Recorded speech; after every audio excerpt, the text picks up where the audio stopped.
نحمده ونستعينه ونستغفره ونؤمن به ونتوكل عليه ونعوذ بالله من شرور أنفسنا ومن سيئات أعمالنا من يهده الله فلا مضل له ومن يضلل فلا هادي له ونشهد أن لا إله إلا الله وحده لا شريك له ونشهد أن سيدنا وسندنا وحبيبنا وشفيعنا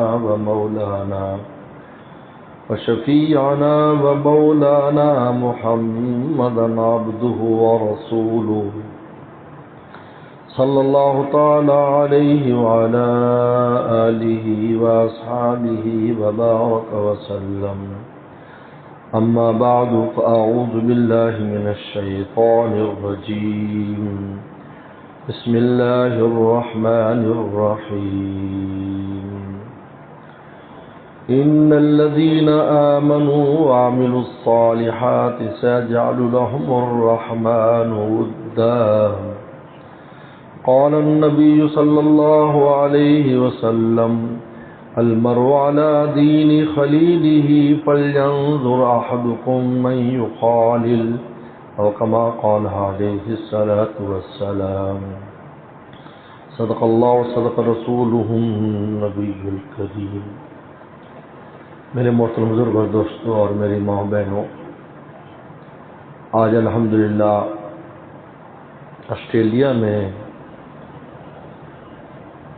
ہماری نئی خانقاہ دارالاصلاح جلیلیہ میلبرن سٹی میں آج اس کا یہ افتتاحی اجلاس ہے. خانقاہ تو الحمدللہ سن 2012 سے چل رہی ہے، اب نئی جگہ لے کر ایک بڑی جگہ پر کام شروع ہوا ہے. آج اس کی پہلی مجلس ہے.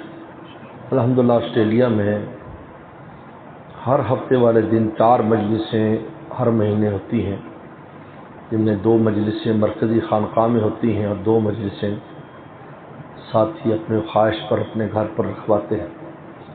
الحمدللہ آسٹریلیا خانقاہ میں بھی اس وقت مرد و خواتین کی ایک بڑی تعداد ہے، اور یہاں پر بھی خانقاہ شریعہ اختریہ میں بھی دوست بیٹھے ہیں. بڑی مسرت اور خوشی کا موقع ہے. خانقاہ دراصل وہ جگہ ہوتی ہے جہاں انسان اپنے باطن کے تزکیے کے لیے حاضر ہوتا ہے. تزکیہ باطن کا جو تزکیہ ہے یہ تمام امور میں سب سے اہم ہے، یاد رکھیں.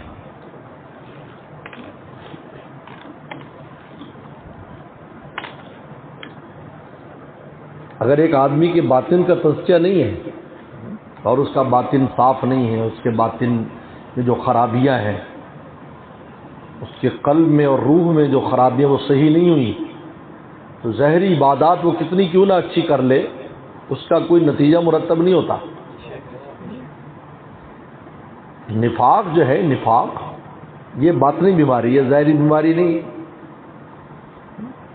منافقی جو ہوا کرتے تھے وہ مسلمان کہلاتے تھے. حضور صلی اللہ علیہ وسلم کے پیچھے وہ نمازیں بھی پڑھتے تھے.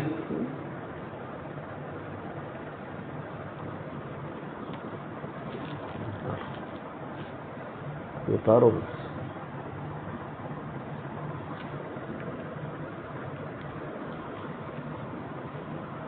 حضور صلی اللہ علیہ وسلم بظاہر آپ کی اتباع بھی کرتے تھے. خامی کیا تھی؟ باطن ٹھیک نہیں تھا ان کا اندر ٹھیک نہیں تھا. ریاکار انسان ہے، وہ عبادت کرتا ہے، لیکن قرآن نے اس کو شرک قرار دیا. ولا یشرک بعبادت ربی احدا، کہ جو اللہ تعالیٰ کی ملاقات کی امید رکھتا ہے اس کو چاہیے کہ شرک نہ کرے. تو شرک تو نہیں کرتا، وہ تو مسلمان ہے.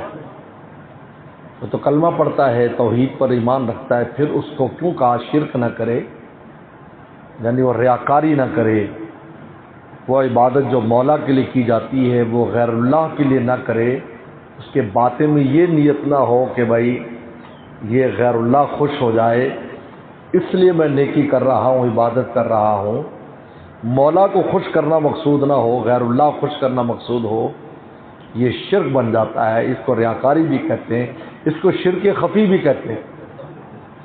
اب یہ باطنی بیماری ہے، یہ ظاہری بیماری نہیں۔ ایک آدمی کے پاس پیسہ ہے، اللہ نے مال و دولت دیا ہے، لیکن بوقت ضرورت خرچ نہیں کرتا، اس کا دل گوارا نہیں کرتا کہ وہ پیسہ خرچ کرے، حالانکہ وہاں ضرورت ہے، دینی معاملہ ہے یا اپنا معاملہ ہے، گھر والوں کا معاملہ ہے یا اہل و عیال کا معاملہ ہے یا قوم قبیلے کا معاملہ ہے یا عالم اسلام کا معاملہ ہے، پیسہ خرچ کرنے کو دل نہیں کرتا اس کا۔ ظاہری تو پیسہ ہے، پیسہ خرچ کرنے والے ہاتھ بھی ہیں، جیب بھی ہے، لیکن پھر دل نہیں کرتا۔ مشکات شریف میں اس کی بڑی خوبصورت رسول اللہ نے مثال دی، فرمایا کہ ایک زرہ کی طرح ایک چیز انسان جس کو پہنے ہوئے، زرہ وہ لوہے کا ایک لباس ہوتا تھا۔ اب جب آدمی خرچ کرنے لگتا ہے تو لازمی بات ہے جب ایسے ہاتھ اٹھاتا ہے تو یہ زرہ جو ہے وہ اثر انداز ہوتی ہے، کیونکہ آپ نے اپنا سینہ بند وہ لوہے کا لباس پہنا ہے، تو اگر قلب میں سخاوت ہوتی ہے تو وہ زرہ کھل جاتی ہے، ایسے وہ آرام سے خرچ کرتا ہے۔ کنجوس ہوتا ہے تو زرہ سمٹ جاتی ہے اور اس کا ہاتھ مطلوبہ جگہ نہیں پہنچتا، رقم تک نہیں پہنچتا، مال تک نہیں پہنچتا۔ اب بتائیے یہ جو کنجوسی کا مرض ہے، بخل کا، یہ باطنی مرض ہے، ظاہری مرض نہیں ہے۔ اگر ظاہری مرض ہوتا تو اس کا تعلق مال و دولت کے ساتھ ہوتا۔ ایک آدمی غریب مالدار نہیں ہے، غریب ہے، تو وہ کنجوس کہلاتا کہ خرچ نہیں کر سکتا، اور ہر امیر سخی کہلاتا، لیکن ایسا نہیں ہے۔ ہم یہ دیکھتے ہیں عائشہ صدیقہ رضی اللہ تعالیٰ عنہ کے ہاں ایک خاتون اپنے 2 بچیوں کو لے کر آتی ہے، کہ یہ دونوں یتیم بچیاں ہیں۔ عائشہ گھر میں جا کر تلاش کرتی کہ میں ان کو کیا دوں، پورے گھر میں ایک کھجور ان کو ملتی ہے، اب وہی عطا کر دیتی ہے، اور وہ ان کھجوروں کے 2 ٹکڑے کرتی ہے، ایک بچی کے منہ میں ڈال دیتی ہے، آدھا ٹکڑا دوسری بچی کے منہ میں ڈال دیتی ہے، گٹھلی اپنے منہ میں ڈال لیتی ہے۔ عائشہ صدیقہ حیرت سے دیکھ رہی ہیں، اس ماں کو دیکھو، اس کے چہرے پر خود بھی بھوک پیاس نظر آتی ہے، لیکن اپنی بچیوں کو ترجیح دی۔ شام کو رسول اللہ صلی اللہ علیہ وسلم کو یہ بات بتائی تو آپ نے فرمایا عائشہ اگر کوئی ان بچیوں میں مبتلا ہو جائے، 3 بچیاں اس کی ہوں، اور اماں نے پوچھا اگر 2 ہوں یا 1 ہو، اور مبتلا ہو جائے اور وہ اس کو پالے پوسے اور بڑا کر کے آگے گھر بار والا کر دے، اور میں اور جنت میں ایسے ہوں گے جیسے 2 انگلیاں ہیں۔ فرمایا اب یہاں مال تو نہیں ہے، لیکن جو کچھ گھر میں تھا وہ دے دیا۔ بتائیے، صحابی ہیں، رسول نے کہا کہ تبوک میں خرچہ کرنا ہے، تبوک کے لیے چندہ چاہیے، ساری رات یہودی کے باغ میں مزدوری کر کے تھوڑی سی کھجوریں لاتے ہیں اور رسول صلی اللہ علیہ وسلم کو دیتے ہیں۔ مال تو نہیں ہے، مالوں کی اس کا تعلق بھی سخاوت اور بخل قلب کے ساتھ۔ حضور صلی اللہ علیہ وسلم اسخر الناس اجود الناس، سب سے بڑے سخی تھے۔ مال آیا خرچ کر دیا، اما عائشہ انتظار میں بیٹھی، گھر میں بھی کچھ بھیجیں گے، تو آپ گھر آئے تو آپ نے کہا عائشہ، کہا اللہ کے نبی صلی اللہ علیہ وسلم میں بھی روزے سے، آپ بھی روزے سے ہیں، تو آپ نے افطار کے لیے کچھ نہیں بھیجا؟ کہا کہ جب میں خرچ کر رہا تھا مجھے یاد بھی نہیں رہا کہ میں بھی ضرورت مند ہوں۔ یہ حضور صلی اللہ علیہ وسلم کی چادر مبارک پرانی ہو گئی، تو ایک خاتون آئی، انہیں دیکھا کہ اللہ کی رسول کی چادر بہت پرانی ہو گئی، قریب ہے کہ پھٹ جائے، تو اس کا مسنا تھا، چھوٹا سا ایک وہ تھا جس پر وہ کھڈی تھی، جس پر چادر بند، اس نے اپنے غلام سے کہا رسول اللہ کا اچھی سی چادر بنا،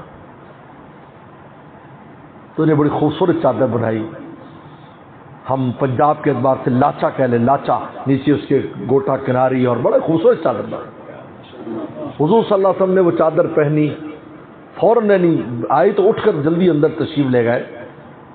یعنی آپ یہ دیکھیں کہ اللہ کے نبی صلی اللہ علیہ وسلم کو اس کی کتنی ضرورت تھی، آپ نے فوراً وہ چادر پہنی، اور چادر پہن کر آپ مجلس میں آئے، تو ایک صحابی نے دیکھا، صحابہ نے کہا حضرت بہت خوبصورت لگ رہی، ماشاءاللہ، چیز تو رسول اللہ کے جسم پر آ کر اور حسین ہو جایا کرتی تھی، کہ بہت خوبصورت لگ رہی۔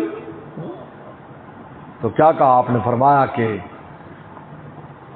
ایک صحابی نے کہہ دیا اللہ کے نبی صلی اللہ علیہ وسلم مجھے دے دے، یہ ایسے کہہ دیا، بس پیغمبر صلی اللہ علیہ وسلم تھوڑی دیر مجلس سے گھر گئے اور چادر لپیٹ کر باہر بھیج دی، کوئی صحابی کو دے دی، وہ نئی چادر، پھر وہی پرانی پہن لی، ذرا تردد نہیں کیا۔ تو صحابہ نے اس صحابی کو ملامت کی کہ تم نے یہ بات کیوں کی؟ تو اس نے بھی عجیب بات کی، ان کا مجھے کچھ دنوں سے یہ محسوس ہوتا ہے کہ میں دنیا سے جانے والا ہوں، یعنی ان کو یہ کشف ہوا تھا۔ کشف کیا چیز ہوتی ہے؟ کشف کیا ہوتا ہے؟ جب دل کا آئینہ صاف ہو جاتا ہے تو وہ اوپر کا کچھ فوٹو لے لیتا ہے۔ اب آئینہ لے ایسے کر دیں، آئینہ تو بتائے گا چھت پہ پنکھا ہے، چھت پہ لائٹ ہے، یہ ہے نا، یہ تو جن کا قلب اوپر ہوتا ہے اور آئینہ صاف ہو جاتا ہے تو اوپر کی چیزوں کا ادراک ہونے لگ جاتا ہے، اس کا نام کشف ہے۔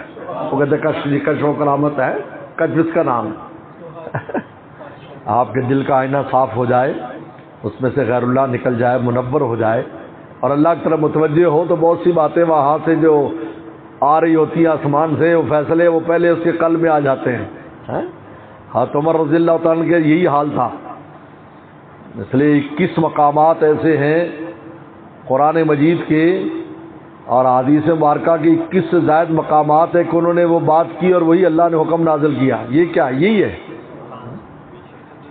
اوپر کی چیز کا ادراک ہو جاتا ہے۔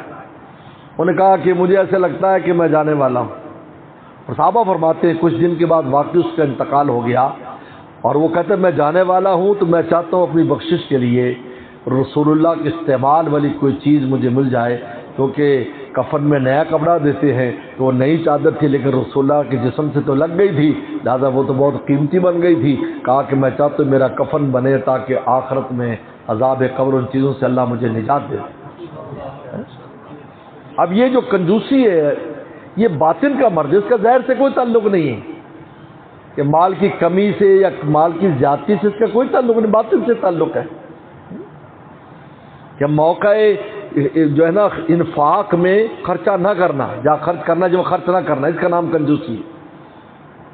ہاں جو موقع نہیں ہے وہاں نہ خرچ کرنا یہ عین مطلوب ہے۔ ایک جگہ ہے جہاں فضول خرچی جس کو کہتے ہیں، لم یقترو کہا، نے کہا کہ وہ تنگی بھی نہیں کرتے اور ایسا بھی نہیں کرتے کہ بالکل اسراف کریں، لم یسرفوا لم یقتروا کان بین ذالک قواما، اس کے درمیان رہتے ہیں، جہاں حق چیز ہے، جہاں خرچ کرنا ضروری ہے وہاں خرچ کرتے ہیں، اور جہاں پر خرچ کرنا نہیں وہاں خرچ نہیں کرتے، فضولیات میں اپنے آپ کے پیسے کو ضائع نہیں کرتے، اللہ کے رزق کو ضائع نہیں کرتے۔ شہوت ہے، یہ شہوت باطن کا مرض ہے، ظاہری مرض نہیں ہے۔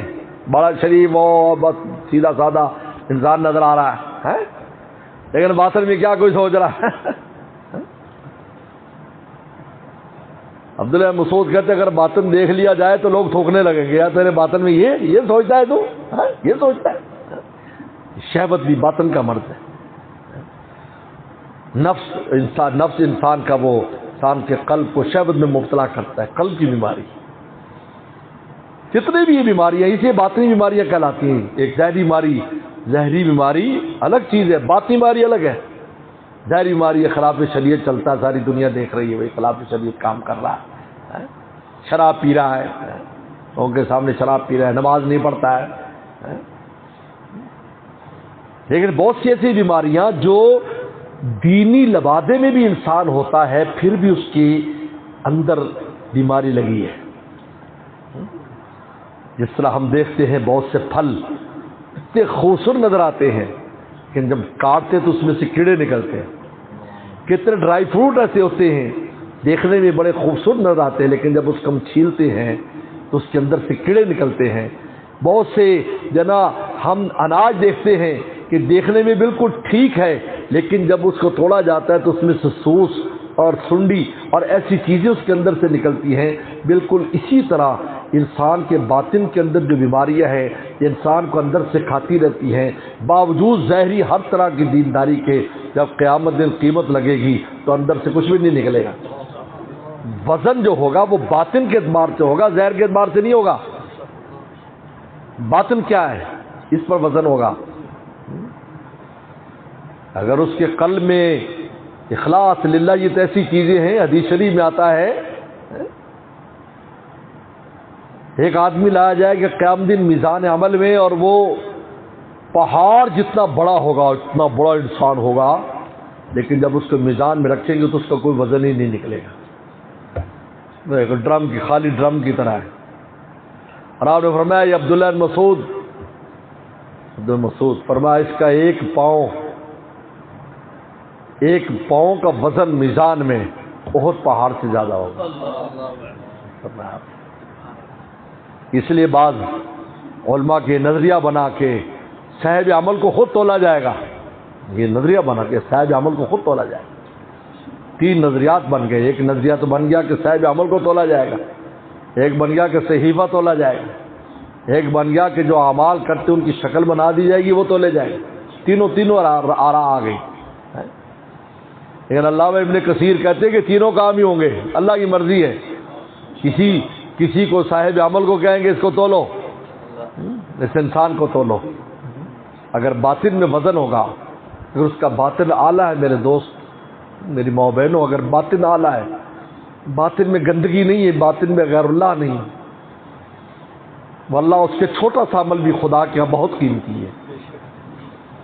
کیونکہ عمل کی قیمت انسان کے باطن کے مطابق لگتی ہے کہ آپ کس جذبے اور کس اس کے ساتھ آپ نے کام کیا ہے. آخر کیا وجہ ہے کہ نبی علیہ السلام کی 2 رکعت اور امت پوری مل کر کروڑوں رکعتیں پڑھ لے 2 رکعت کا مقابلہ نہیں کر سکتی؟ وجہ کیا ہے؟ ظاہری تو وہ 2 ہیں اور یہ کروڑوں ہیں. ظاہر اعداد اور شمار کے اعتبار سے یہ کم ہو لیکن نبی جس باطنی کیفیت کے ساتھ مولا کے سامنے کھڑا ہوتا ہے امتی کھڑا نہیں ہو سکتا. امتی میں یہ چیز پیدا نہیں ہو سکتی.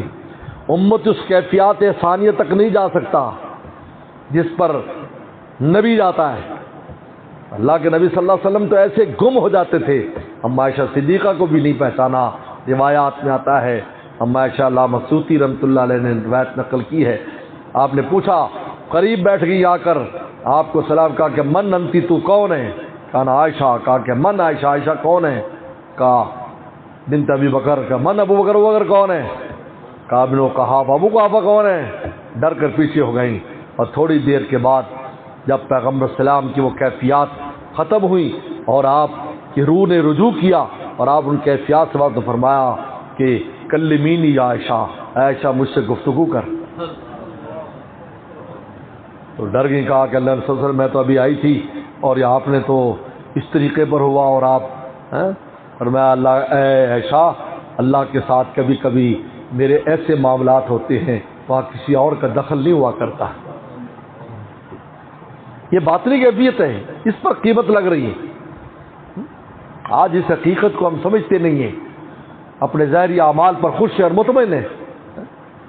بس ٹھیک ہے، ہم جو موت کر رہے ہیں، ہم یہ کر رہے ہیں، وہ کر رہے ہیں، یہ کر رہے ہیں. بھائی خدا کیا قیمت لگے گی تو پھر یہ کر رہے وہ کر رہے کا ہوگا نا، اور اس کا تعلق باطن کے ساتھ ہے. حضرت گنگوہی رحمۃ اللہ علیہ، حضرت نانوتوی رحمۃ اللہ علیہ جیسا انسان، قاسم علوم والخیرات بانی دارالعلوم دیوبند، معمولی انسان نہیں تھے، بہت اونچے درجے کے انسان تھے، ظاہری علوم میں بھی اور باطنی علوم میں بھی.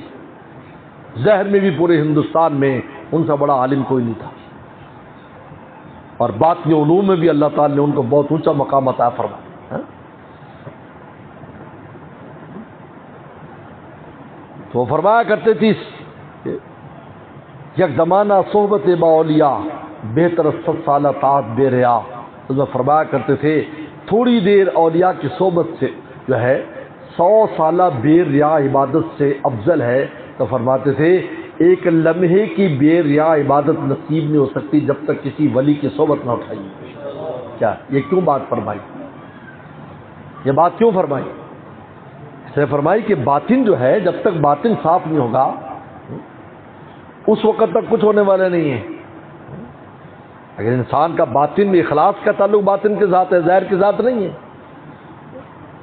منافق و مخلص کا عمل برابر نظر آتا ہے لیکن باطنی فرق ہے نا۔ منافق کے دل میں نفاق ہے لہذا اس کے عمل کی قیمت نہیں۔ ان المنافق درک الاسفل من النار فرمایا۔ اور مخلص تھوڑا سا عمل کرتا ہے، تھوڑا سا اخلاص سے عمل ہے۔ کتنی مشہور ایک واقعہ ہے کہ ایک آدمی، ایک محدث حدیث لکھ رہے ہیں، اور جب وہ لکھنے کے لیے قلم دوات میں ڈال کر لکھنے کے لیے لائے اپنے کاغذ پر، تو مکھی آ کر بیٹھ گئی اس قلم کی چونچ پر۔ جب مکھی آ کر بیٹھ گئی تو اس نے ہاتھ کو روک لیا، اللہ کے مخلوق ہے پانی پی لے۔ وہ چوستی رہی، جب اس نے ختم کر دیا چوسنا تو قلم پر لا کر انہوں نے حدیث لکھی۔ حدیث شریف میں آتا ہے، روایات میں آتا ہے کہ جب اس کا انتقال ہو گیا، کسی شاگرد نے پوچھا حضرت کیا ہوا؟ کہ اللہ تعالیٰ نے فرمایا کہ جس وقت تو نے ہماری خاطر وہ تھوڑی دیر ہاتھ روکا تھا، اسی وقت ہم نے تیری بخشش کا فیصلہ کر دیا تھا۔ اب یہ عمل کتنا معمولی ہے لیکن اس کی کیفیت کی وجہ سے بخشش کا ذریعہ اور بخشش کا بہانہ بن گیا، کیفیت کی وجہ سے۔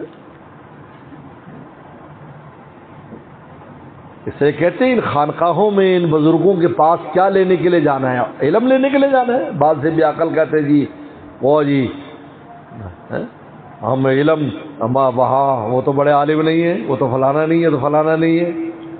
بھی آپ کو کس نے کہا کہ علم لینے کے لیے جانا ہے؟ آپ کو کس نے کہا کہ آپ عربی سیکھنے کے لیے جانا ہے؟ آپ نے بزرگوں کے پاس کیفیت باطنی لینے کے لیے جانا ہے کہ میرے باطن میں اللہ کیفیات احسانیہ پیدا ہو جائیں، وہ کیفیات پیدا ہو جائیں جس کی وجہ سے اللہ تعالیٰ کا استحضار مجھے نصیب ہو جائے، اور میں کوئی بھی کام کروں تو میرے باطنی کوئی خرابی اس میں آڑ نہ بنے، تو پھر وہ عمل 100% اپنا نتیجہ مرتب کرتا ہے اور اس کے اوپر 100% نتیجہ مرتب ہوتا ہے۔ خانقاہوں کا یہ مقصد ہے۔ دراصل خانقاہ اس لیے آتے ہیں، وہاں جاؤ باطن کے تزکیے کے لیے، صحبت میں بیٹھو، ذکر کرو، اس ماحول میں رہو۔ جس طرح نماز کے لیے مسجد ہے، درس و تدریس کے لیے مدرسہ ہے، باطنی تزکیے کے لیے خانقاہ ہے۔ یہ پہلے سے، آج کی بات تھوڑی کہ آج ہی بنے۔ آپ ابن بطوطہ کا سفر نامہ اگر پڑھے، ابن بطوطہ نہ بناؤ بھائی، یہ نہیں کام کرو۔ ابن بطوطہ کا سفر نامہ آپ پڑھے، ابن بطوطہ کا سفر نامہ پڑھے آپ، 7ویں صدی ہجری کا آدمی ہے۔ علامہ ابن تیمیہ سے ملاقات کی اس نے، علامہ ابن تیمیہ کے پیچھے جمعے کی نماز پڑھی اس نے، سفر نامے میں لکھا ہے۔ آج 15ویں صدی ہجری ہے، تو 15 میں 7 نکال دو تو کتنے بچے؟ 800 سال ہو گئے ہیں۔ 800 سال پہلے کا سفر نامہ لکھ رہا ہے۔ تو نے لکھا ہے وہ دمشق کے کس طرف سے سفر شروع کیا ہے اور چین تک گیا ہے۔ ہمارے ہندوستان سے ہوتا ہوا چین تک گیا ہی، پھر چین سے اس نے واپسی کی ہے اور پھر اپنے وطن میں جا کر اس کی وفات ہوئی، اور پھر شام میں دمشق میں علامہ ابن تیمیہ کے پیچھے اس نے جمعے کی نماز پڑھی ہے۔ تو فرماتے ہیں کہ میں جس شہر میں بھی گیا ہوں تو مجھے کسی نے کسی بزرگ کی خانقاہ ملی، اس شہر میں۔ اس کو زاویہ کہتے تھے عربی زبان میں، زاویہ، زاویہ گوشہ، ایک گوشہ ہوتا تھا جہاں پر وہ اللہ اللہ کر رہے ہوتے تھے، یا اللہ اللہ کرا رہے ہوتے، کہا میں اس زاویے میں اس بزرگ کے پاس جاتا تھا، اس کا فیض حاصل کرتا تھا، اس کے پاس رہتا تھا، وہاں مخلوق آتی تھی، اللہ اللہ ان سے سیکھتی تھی، کوئی شہر اس سے خالی نہیں تھا عالم اسلام کا، آج سے 800 سال پہلے۔ اگر کوئی چیز اب ہونکا بن جائے، اور ایک چیز، کتنی ایسی چیزیں جو ہمارے بڑوں کے دور میں معروف تھی، آج ان کو بعد والے نہ جانتے ہو، تو یہ دلیل نہیں ہے کوئی چیز ہی نہیں تھی۔ بولو بھائی، ہانڈیوں میں روٹیاں پکا کرتی تھی، سالن پکتا تھا ہانڈی میں، اور گوبر کے ذریعے آگ لگایا کرتے تھے۔ اب جو بچے یہ شہروں میں رہنے والے، ان کو تو کوئی خبر نہیں، یہ کہتے نہیں ہم نے تو دیکھا اسٹیل کے برتن ہوتے، ہم نے تو دیکھا گیس ہوتی ہے، لکڑ بھی نہیں دیکھی ہم نے۔ کیونکہ تزکیے کا جو منصب ہے یہ حضور صلی اللہ علیہ وسلم کو دیا گیا، وہ یزکی، ہمارے محبوب صلی اللہ علیہ وسلم، آپ ان کے باطن کا تزکیہ کیجیے، باطن سے کریں، یزکی، ان کا تزکیہ کریں۔ لیکن حضور صلی اللہ علیہ وسلم کہ مسجد نبی میں سارے کام کراتے تھے، بعد میں پھر مدارس بن گئے، مساجد بن گئی، خانقاہیں بن گئی، اس لیے کہتے ہیں خانقاہ کی تعریف کے جائے درویشہ، جہاں کچھ درویش لوگ بیٹھ کر اخلاص سے اللہ کو یاد کریں، اس کو کہتے خانقاہ، اور اس میں شیخ ہوتا ہے، وہاں پر ان کی صحبت میں بیٹھتا ہے، اس کے باطن کی کیفیات کو لیتے ہیں، کیونکہ صحبت کے بغیر گزارا نہیں، کونوا مع صادقین، سچوں کے ساتھ رہو، وہاں ذکر اذکار اور اس ماحول میں رہنا انسان کے باطن کو بنا دیتا ہے، باطن درست ہوتا ہے۔ ظاہری اعمال تو وہی ہے، کوئی بزرگ نہیں کہے گا کہ فجر 4 رکعت پڑھنا شروع کر دو، کوئی نہیں کہے گا، آپ 2 ہی پڑھو، لیکن وہ 2 ایسی اعلیٰ پڑھو، ایسی اعلیٰ 2 رکعت پڑھو کہ ایسے لگے تم مولا کے سامنے کھڑے ہو۔ یہ کیفیات اس کا نام ہے۔ ان کیفیات کو پیدا کیا جاتا ہے، خانقاہ کا مقصد یہ ہوتا ہے ان کیفیات کو پیدا کیا جائے، اگر جس کی ذمہ داری ہوتی ہے وہ بھی، خود بھی اور آنے والے بھی اخلاص کے ساتھ آئے۔ حضرت فرماتے ہیں، حضرت تھانوی رحمۃ اللہ علیہ، کہ اخلاص کے ساتھ کوئی بھی کسی اللہ والے سے جڑا ہے، اللہ نے فرمایا کہ اس کو نہ ضائع کیا ہے نہ محروم کیا ہے، ضرور اللہ کا اپنا پرستہ دیا، اپنا تعلق نصیب کیا ہے۔ فرمایا ان الذین آمنوا وعملوا الصالحات، جو ایمان عمل صالح کرتے ہیں، سیجعل الرحمن ودا، اللہ اس کے لیے اپنی محبتیں بناتے ہیں۔ اعمال صالحہ تب ہوں گے کہ جب غیر صالح اعمال اس کے ساتھ نہ ہوں، جس کا نام تقوی ہے، گناہ سے بچتا ہے اور اس عمل صالح میں اخلاص ہے، تو اللہ اپنی محبت بناتے ہیں۔ سب سے پہلے خود محبت کرتے ہیں، پھر جبریل السلام کو کہتے ہیں محبت کر، پھر فرشتوں سے کہتے ہیں محبت کرو، پھر انسانوں سے کہتے ہیں محبت کرو۔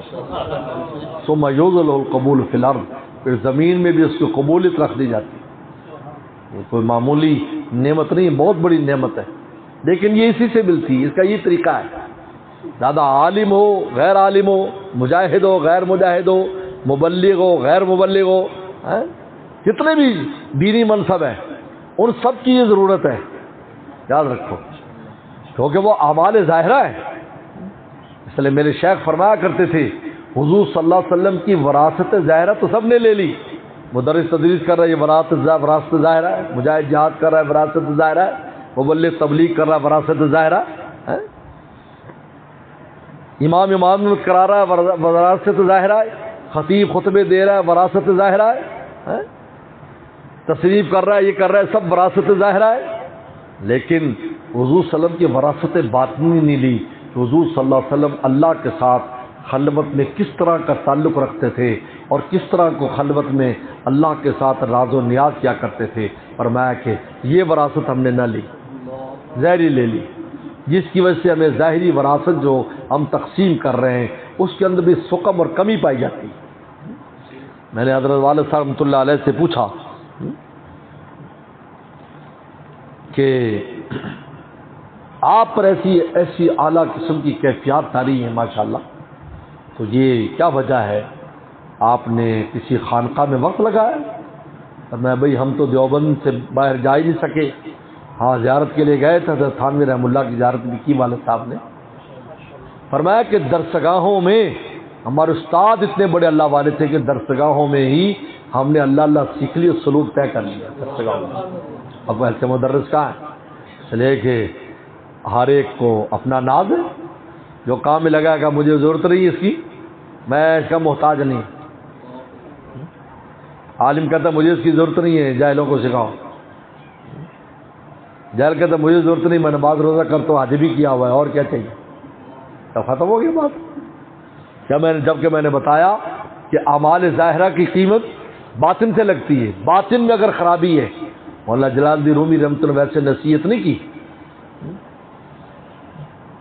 اے دوست اول دفع شر مشکن ہے، دوست سب سے پہلے چوہے کے شر سے بچنے کی جو نا وہ فکر کر، بعد ازا انداز انبار گندم کوشن، اس کے بعد گندم کا انبار جمع کرنا.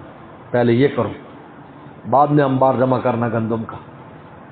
پہلے اپنے باطن کو درست کرو، چوہے سے بچنے کی فکر کرو. یہ نفس چوہے سے بچنے کی فکر کرو کہ تمہیں غلط راستے پر نہ لگا دے.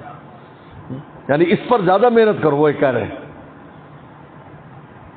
اس پر زیادہ محنت کرو کہ نفس تم سے گناہ نہ کرائے، تو تمہاری تھوڑی نیکیاں بھی اللہ کے بہت ہے. اور اگر مکس مال ہے تو مکس مال تو جتنا بھی ہو بھائی، مجھے بتاؤ 5 کلو مکس مال کا گھی ہو اور 1 کلو خالص گھی ہو، تو 1 کلو جو ہے وہ اپنی کیفیت کے اعتبار سے 5 کلو سے زیادہ ہے، اہمیت رکھتا ہے. بہرحال آج یہ افتتاحی اجلاس ہے. میں تمام دوستوں سے اور ماں بہنوں سے، خصوصاً جو آسٹریلیا اور میلبرن میں رہنے والی ہیں، کہ آپ خانقاہ سے جڑ کر رہا کریں. ہم ہمیشہ الحمدللہ دعا کرتے ہیں جتنی خانقاہیں ہماری جہاں جہاں کام کر رہی ہیں، ان خانقاہوں کے اندر جو آتے جاتے ہیں، اللہ ان کسی کو محروم نہ کر. آپ اس آنے جانے کو معمولی نہ سمجھیں. اور پھر اہل آسٹریلیا تو بہت خوش قسمت ہیں کہ سن 2012 میں جب یہ خانقاہی کام شروع ہوا تو میرے شیخ حیات تھے، تو میں جاتے ہوئے بھی حضرت کی اجازت سے سفر پر گیا تھا، اور واپسی پر بھی حضرت نے پوری رپورٹ لی اور دعا فرمائی. آپ لوگوں کو تو دعائیں ملی ہوئی شیخ کی، ورنہ آپ بہت جگہ جا رہے ہیں، دروازے کھل رہے ہیں، وہاں جاتے ہیں، خانقاہیں بھر رہی ہیں، لیکن حضرت ہمارے شیخ 2013 میں دنیا سے چلے گئے، اس وقت حضرت حیات تھے. تو میں تو اہل آسٹریلیا خوش قسمت کہتا ہوں، حضرت نے سارے حالات سنے بھی، کیا ہے کیا نہیں ہے، سب کچھ بتایا وہاں کے. اس وجہ سے میں آپ حضرات سے یہ کہوں گا کہ آپ اس میں سستی نہ برتیں. جو تعلق رکھتے ہیں خانقاہ سے اور سلسلے سے جڑے ہوئے ہیں، اس کو معمولی نہ سمجھیں. ہفتے میں 1 دن گویا کہ آپ اپنی باطنی جلا اور باطنی روشنی کے لیے وہاں پر حاضر ہوتے ہیں. یہ اس لیے میں مبارکباد بھی پیش کرتا ہوں اور تمام حضرات کو، اور خصوصاً ہمارے بھائی احمد ریاض صاحب جو ہمارے خلیفہ ہیں وہاں پر، اور ان کے رفقا جو خاص ہیں، ان کے ساتھ تعاون کرتے ہیں اور اس میں کام میں معاون ہیں، اور خواتین بھی جو اس میں خدمت کرتی ہیں آنے والوں کی. اللہ تعالیٰ ان سب کچھ جزائے خیر دے اور اس خانقاہ کو خوب آباد اور شاد کرے، پورے آسٹریلیا میں بلکہ نیوزی لینڈ میں بھی اور آگے فیجی آئی لینڈ میں بھی اللہ تعالیٰ اس سلسلے کی اشاعت کا اس خانقاہ کو ذریعہ فرمائے. واخر دعوانا پانی گزار کر کے نماز کے لیے ذکر سے پہلے نیت کر، اس لیے ذکر کرتا ہوں کہ اللہ تعالیٰ کی محبت حاصل ہو جائے. لا الہ الا اللہ، لا الہ الا اللہ، لا الہ الا اللہ، لا الہ الا اللہ، لا الہ الا اللہ، لا الہ الا اللہ، لا الہ الا اللہ، لا الہ الا اللہ، لا الہ الا اللہ، لا الہ الا اللہ، لا الہ الا اللہ، لا الہ الا اللہ، لا الہ الا اللہ، لا الہ الا اللہ، لا الہ الا اللہ، لا الہ الا اللہ، لا الہ الا اللہ، لا الہ الا اللہ،